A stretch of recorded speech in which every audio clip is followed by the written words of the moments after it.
Hello, my name is Fabiana Cieslak.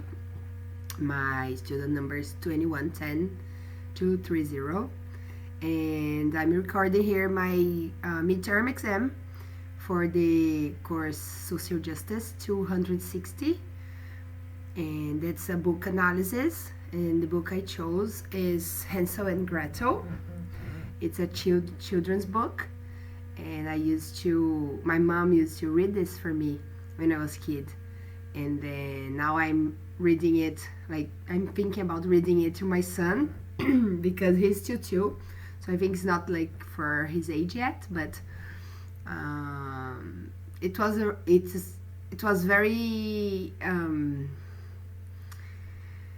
I really liked the story growing up. I thought it was so fun, like the way that the kids went to the woods and then they found like a house made of candy. But now, like that I'm adult and studying about all these social justice issues, I can see the story in a different way. So the story, so I based the story is okay. Sorry. So the story is based on the Green's brother, and they wrote this story like based on the medieval era. The story talks about two siblings, like one brother, one sister. They are named Hansel and Gretel, and it was a fairy tale.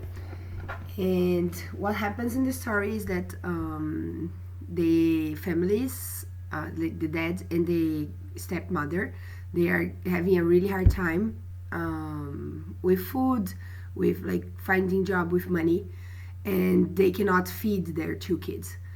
So they decide to abandon both of the children in the woods. So this story has changed over the years, and there are like movies and operas and songs and like books about it. So every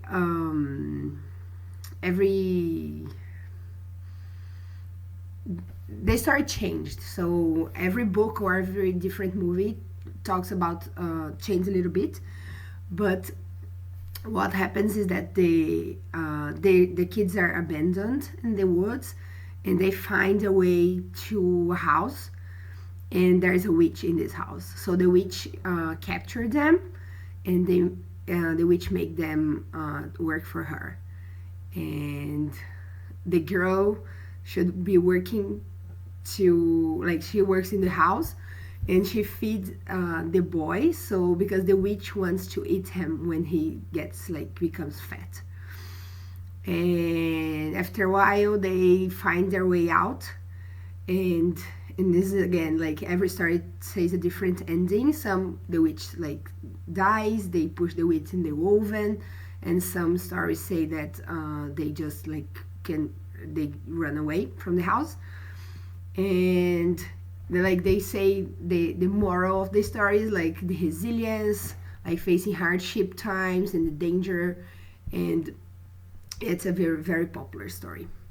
So I was doing some research about it, and this story was originated in the Baltic regions between like in the around the 12th century, like 1314 to 1322, during the Great Famine. So the situation was very hard for the families over there, like in that time, because the food was already scarce, and they passed. There was this great famine that like everybody was starving.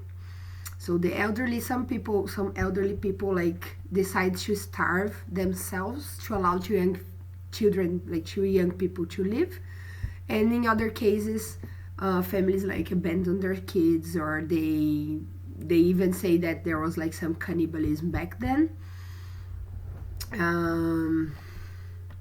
So what my analysis about this story is that we can see like at least four big problems, like four big concerns. So we can talk about like abandonment, like cannibalism, enslavement, and murder of children. So this unfortunately still happens today in like the modern world, And child abuse is a form like a physical, emotional, sexual abuse that children can suffer, and it includes like neglect and exploitation as well. So in the case of the story, we can see like that the kids were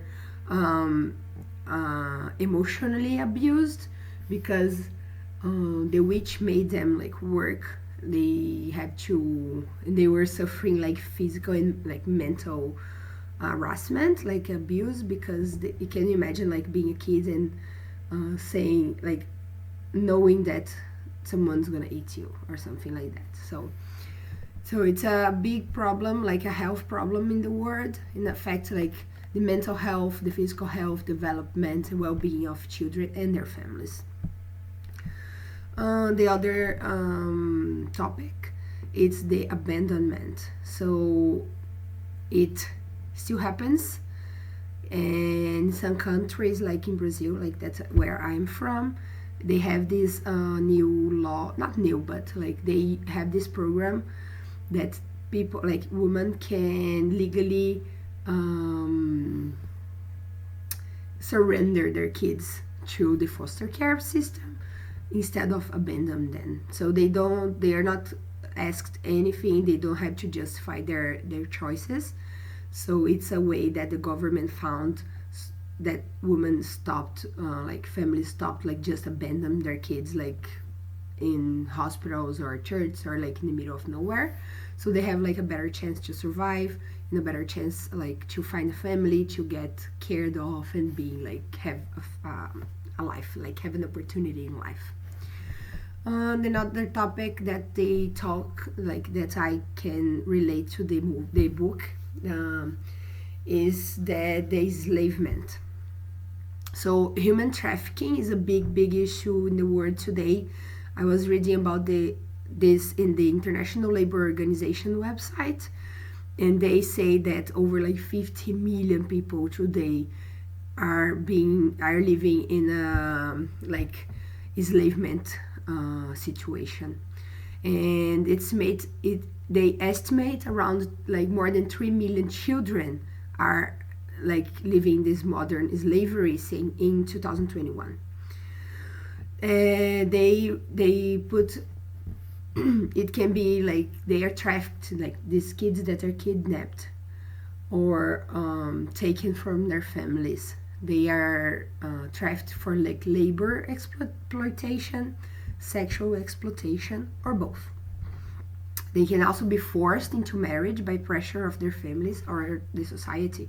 So some countries they allowed, it's not allowed, but the families allowed the like children to get married because of like money or status or any other reasons.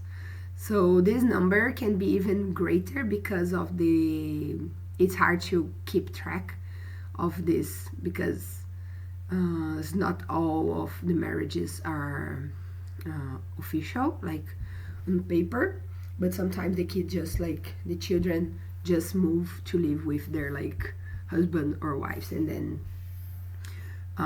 it's hard to have a real number of this situation. Excuse me. So the under 16 children cannot legally give consent to marry. So, and it can like child enslavement can be found in all parts of the world, but the majority are concentrated in countries like Asia, Africa, and South America. Excuse me. So the conclusion that I got is that Hansel and Gretel's story was created in the medieval era, and but still the story discussed like very modern concepts. Children are a vulnerable population and should be protected by either governments and society and the families.